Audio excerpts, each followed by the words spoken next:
కాసేపట్లో కాంగ్రెస్ రెండో విడత జనహిత పాదయాత్ర ప్రారంభం కానుంది. కరీంనగర్ జిల్లా చొప్పదండి నియోజకవర్గం ఉప్పర మలయాలలో సాయంత్రం 5 గంటలకు యాత్ర మొదలు కానుంది. యాత్రలో AICC in-charge Meenakshi Natarajan, PCC chief Mahesh Kumar Goud, deputy CM Bhatti Vikramarka, మంత్రులు పాల్గొననున్నారు. ఉప్పర మలయాలలో మొదలై గంగాధర మండల కేంద్రంలోని మధురానగర్ చౌరస్తాలో పాదయాత్ర ముగియనుంది. కాసేపట్లో కాంగ్రెస్ రెండో విడత జనహిత పాదయాత్ర ప్రారంభం కానుంది. కరీంనగర్ జిల్లా చొప్పదండి నియోజకవర్గం ఉప్పర మలయాలలో సాయంత్రం 5 గంటలకు యాత్ర మొదలు కానుంది. యాత్రలో AICC in-charge Meenakshi Natarajan, PCC chief Mahesh Kumar Goud, deputy CM Bhatti Vikramarka, మంత్రులు పాల్గొననున్నారు. ఉప్పర మలయాలలో మొదలై గంగాధర మండల కేంద్రంలోని మధురానగర్ చౌరస్తాలో పాదయాత్ర ముగియనుంది. రైటిక జనహిత పాదయాత్రకు సంబంధించిన మరిన్ని డీటెయిల్స్ వెంకటేష్ లైవ్ లో అందిస్తారు. వెంకటేష్, ఎన్ని గంటలకు యాత్ర మొదలు కానుంది? నేతలు ఎవరెవరు అటెండ్ కానున్నారు? సేపట్లోనే జనహిత పాదయాత్ర రెండో విడత కరీంనగర్ ఉమ్మడి జిల్లాలో ప్రారంభం కాబోతుంది. కరీంనగర్ ఉమ్మడి జిల్లాలో మళ్ళీ ఫస్ట్ ఫేజ్లో చొప్పదండి నియోజకవర్గాన్ని తీసుకున్నారు. చొప్పదండి నియోజకవర్గంలోని గంగాధర మండలం ఉప్పర మల్యాల నుంచి ఈ పాదయాత్ర ప్రారంభం కాబోతుంది. ఈ కార్యక్రమానికి ఏఐసీసీ ఇన్ఛార్జిగా ఉన్న మీనాక్షి నటరాజన్తో పాటు ఉప ముఖ్యమంత్రి భట్టి విక్రమార్క కావచ్చు, తర్వాత జిల్లాకు చెందిన మంత్రులు పొన్నం ప్రభాకర్, శ్రీధర్ బాబు, తర్వాత అల్లూరి లక్ష్మణ్ కుమార్తో పాటు చెన్నూరుకు సంబంధించిన ఎమ్మెల్యే మా మంత్రి వివేక్ వెంకటస్వామి ఈ కార్యక్రమానికి హాజరు కాబోతున్నారు. ఈ కార్యక్రమం ఎక్కంచెలు ఎక్కడి వరకు జరుగుతుంది, షెడ్యూల్ ఏందని తెలుసుకునేందుకు చొప్పదండి ఎమ్మెల్యే మెడిపల్లి సత్యం మనతో పాటు ఆయన మరిన్ని వివరాలు. ముఖ్యంగా జనహిత పాదయాత్ర ఉద్దేశం ఏంటండి? ఇక్కంచెల్లి ప్రారంభమైన యాత్ర ఇక్కడ ఏ గ్రామాల గుండా వెళ్తుంది? జనహిత పాదయాత్ర యొక్క ముఖ్య ఉద్దేశం AICC in-charge secretary Meenakshi Natarajan గారు, అదేవిధంగా ప్రదేశ్ కాంగ్రెస్ కమిటీ అధ్యక్షులు మహేష్ కుమార్ గౌడ్ గారి నేతృత్వంలోని ఈ పాదయాత్ర జరుగుతుంది. ఈ పాదయాత్రకు అనేక మంది రాష్ట్రానికి చెందినటువంటి మంత్రులు పొన్నం ప్రభాకర్ గారు కానీ, శ్రీధర్ బాబు గారు కానీ, వివేక్ వెంకటస్వామి, అల్లూరి లక్ష్మణ్ కుమార్ గారు, అదేవిధంగా డిప్యూటీ సీఎం గారు కూడా హాజరవుతున్నారు. ముఖ్యంగా భారతదేశ చరిత్రలో ఏ రాజకీయ పార్టీ చేయని విధంగా, ఏ రాష్ట్రం చేయని విధంగా అనేక సంక్షేమ పథకాలు 19 నెలల కాలంలోనే ఈ తెలంగాణ రాష్ట్రంలో కాంగ్రెస్ పార్టీ ప్రభుత్వం చేపట్టింది. ముఖ్యంగా రైతు రుణమాఫీ కావచ్చు, రైతు భరోసా కావచ్చు, ఇందిరమ్మ ఇండ్లు కానీ, రేషన్ కార్డులు కానీ, సన్న బియ్యం కానీ, ఇలా పేదలకు 200 యూనిట్ల లోపు కరెంటు, అదేవిధంగా మహిళలకు ఆర్టీసీ బస్సులో ఉచిత ప్రయాణ సౌకర్యం, రైతులకు 500 రూపాయల బోనస్, ఇట్లా ఎన్నో సంక్షేమ పథకాలు with in the short time 19 నెలల కాలంలోనే ఈ రాష్ట్రంలో చేపట్టింది.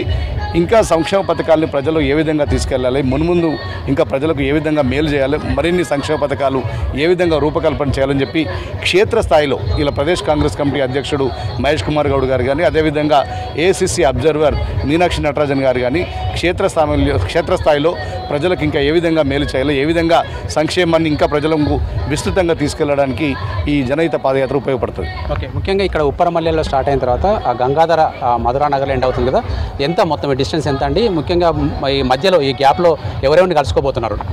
ఉప్పర మల్యాల నుంచి ఈ జనహిత పాదయాత్ర స్టార్ట్ అవుతుంది. ఇలా పాదయాత్ర స్టార్ట్ అయినాక ఇటీవల కాలంలో కాంగ్రెస్ పార్టీ ప్రభుత్వం బీసీలకు 42% సంబంధించి రిజర్వేషన్లు అసెంబ్లీలో మేము తీర్మానం చేసి గవర్నర్ గారికి పంపించడం, అదేవిధంగా గత 30-40 సంవత్సరాల్లో ఒక రావణ కాష్టంలో జరుగుతున్నటువంటి ఎస్సీ వర్గీకరణ కూడా ముగింపు పలికి ఇలా మొట్టమొదటి రాష్ట్రంగా ఎస్సీ వర్గీకరణ చేసిన రాష్ట్రంగా తెలంగాణ రాష్ట్రం ఉంది. ఇలా ఎస్సీ వర్గీకరణ సంబంధించి ఇలా వాళ్ళకు సంబంధించినటువంటి నాయకుల్ని, అదేవిధంగా వివిధ కుల వృత్తులకు సంబంధించినటువంటి వాళ్ళను, మహిళలను కూడా పెద్ద ఎత్తున ఈ మార్గ మధ్యలో కలుసుకోబోతున్నాం. అదేవిధంగా ఇందిరమ్మ పథకం ద్వారా లబ్ధి పొందిన వారితో కూడా కొంత ఇంటరాక్షన్ ఉంటుంది. ఇలా దారి పొడవునా అన్ని రకాల ప్రజలు, అన్ని సబ్బండ వర్గాలు కూడా ఈ పాదయాత్రలో పాల్గొంటారు. ఈ పాదయాత్ర విజయవంతం కోసం తమ శక్తి వంచన లేకుండా వాళ్ళు స్వచ్ఛందంగా మాకు మొన్న నుంచి పాదయాత్ర ఎక్కడ స్టార్ట్ అవుతుంది, ఎక్కడికి రావాలని చెప్పి ఇలా వివిధ కుల వృత్తుల వాళ్ళు, చేనేత వర్గం, అన్ని వర్గాల ప్రజలు పాదయాత్రలో పాల్గొనడానికి సుముఖంగా ఉన్నారు. ముఖ్యంగా మీనాక్షి నటరాజన్ గారు అటు ప్రభుత్వానికి ఇటు పార్టీకి వారధిగా ఈ యాత్రలో పాల్గొంటున్నారు. అదేవిధంగా ప్రభుత్వం తరఫున కూడా మంత్రులు పాల్గొంటున్నారు. పీసీసీ అధ్యక్షుడు మహేష్ కుమార్ గౌడ్ కూడా పాల్గొంటున్నారు. ఇప్పుడు ఈ రెండింటికి సమన్వయం చేస్తూ సాగే ఈ పాదయాత్ర మీ పార్టీకి కానీ ప్రభుత్వానికి ఎట్లా మేలు చేస్తుంది? ఇప్పుడు కాంగ్రెస్ పార్టీకి రాష్ట్రంలో విశేష ప్రజాదరణ ఉంది. స్థానిక సంస్థలు ఎప్పుడు ఎన్నికలు వచ్చినా ఈ రాష్ట్రంలో 90% పైగా సీట్లు కాంగ్రెస్ పార్టీ గెలుచుకుంటుంది. ఎందుకంటే మనం చూసినటువంటి 25 లక్షల మంది రైతాంగానికి 21,000 కోట్ల రుణమాఫీ చేసినాం. 9 రోజుల్లో 9,000 కోట్ల రైతు భరోసా చేసినాం. ఇలా గత 10 సంవత్సరాల్లో బీఆర్ఎస్ చేయలేనటువంటి నిరుద్యోగులను ఏ విధంగా అణచివేసిందో మనం చూసినాం. కాంగ్రెస్ పార్టీ ప్రభుత్వం వచ్చినాక 60,000 కొత్త ఉద్యోగాలు ఇచ్చినాం. ఇలా గురుకుల పాఠశాలలో చదివే పేద విద్యార్థులకు డైట్ ఛార్జీలు పెంచడం కానీ, మెస్ ఛార్జీలు పెంచడం, కాస్మోటిక్ ఛార్జీలు పెంచడం కానీ, ఇలా ఈ యొక్క సెక్షన్ని అడ్రస్ చేయకపోవడం, ప్రతి సెక్షన్ని అడ్రస్ చేసుకుంటూ మా ముఖ్యమంత్రి రేవంత్ రెడ్డి గారు అన్ని వర్గాల ప్రజల్ని ఇలా సంతోషపెట్టే కార్యక్రమం చేస్తున్నాడు. ఈ రాష్ట్రంలో 80-90% మంది ప్రజలు సంతోషంగా ఉన్నారు. పరిపాలన పట్ల, కాంగ్రెస్ పార్టీ పట్ల చాలా సంతోషంగా ఉన్నారు. స్థానిక సంస్థల ఎన్నికలు ఎప్పుడొచ్చినా 90% పైగా సీట్లు ఈ రాష్ట్రంలో చేసుకున్నాం. మరీ ముఖ్యంగా మీనాక్షి నటరాజన్ గారు ఆమె ఒక గాంధీయన్ ఐడియాలజీతో ముందుకు పోతుంది. ఎవరికి ఇన్ఫ్లుయెన్స్ కానటువంటి వ్యక్తి.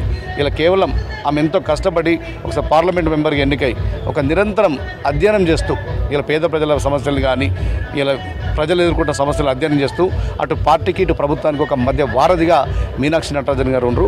ఇలా మీనాక్షి నటరాజన్ గారు సలహాల సూచనలు కూడా ప్రభుత్వంలో చాలా ఇంప్లిమెంట్ అవుతున్నాయి. హైకమాండ్ దృష్టికి కూడా ఇక్కడ సమస్యలు తీసుకెళ్ళి హైకమాండ్ నుంచి కూడా ఇక్కడ ఏమేమి సంక్షేమ పథకాలు ఇంప్లిమెంట్ చేయాలని కూడా వారి రాక ఇక్కడ తోడ్పడుతుంది. ఓకే, ముఖ్యంగా ఈరోజు సభ అనంతరం రేపు ఏముంటాయి కార్యక్రమాలు? ఇప్పుడు మన పాదయాత్ర తర్వాత గంగాధర చౌరస్తాలో కార్నర్ మీటింగ్ ఉంటుంది. కార్నర్ మీటింగ్ తర్వాత ఆమె గంగాధరలోనే బస చేస్తారు. రేపు ఉదయం శ్రమదానం ఉంటుంది. ఇక్కడ ఎస్సీ బాలుర హాస్టల్ దానిలో శ్రమదానం ఉంటుంది గంట సేపు. తర్వాత ఉమ్మడి జిల్లాకు చెందినటువంటి కాంగ్రెస్ పార్టీ ముఖ్య నాయకులు కార్యకర్తల సమావేశం ఇక్కడ ఎల్కే గార్డెన్ వెంకటాపల్లిలో ఎల్కే గార్డెన్లో రేపు 11 గంటలకు ప్రారంభమవుతుంది. ఓకే, మొత్తంగా మీనాక్షి నటరాజన్ తర్వాత మిగతా నేతలు పాల్గొనే పాదయాత్ర కొద్దిసేపటి 5 గంటలకు ప్రారంభమవుతుంది. ఇప్పటికే నాయకులంతా కరీంనగర్కు రీచ్ అయినట్టుగా కూడా మనకు సమాచారం అవుతుంది. ఈ పాదయాత్రలో పెద్ద ఎత్తున కూడా పార్టీ శ్రేణులు పాల్గొనేందుకు పిలుపునిచ్చారు. ఆ మేరకు ఉప్పరమల్యాలకు పెద్ద సంఖ్యలో చేరుకున్న పరిస్థితి అయితే కనిపిస్తూ ఉంది.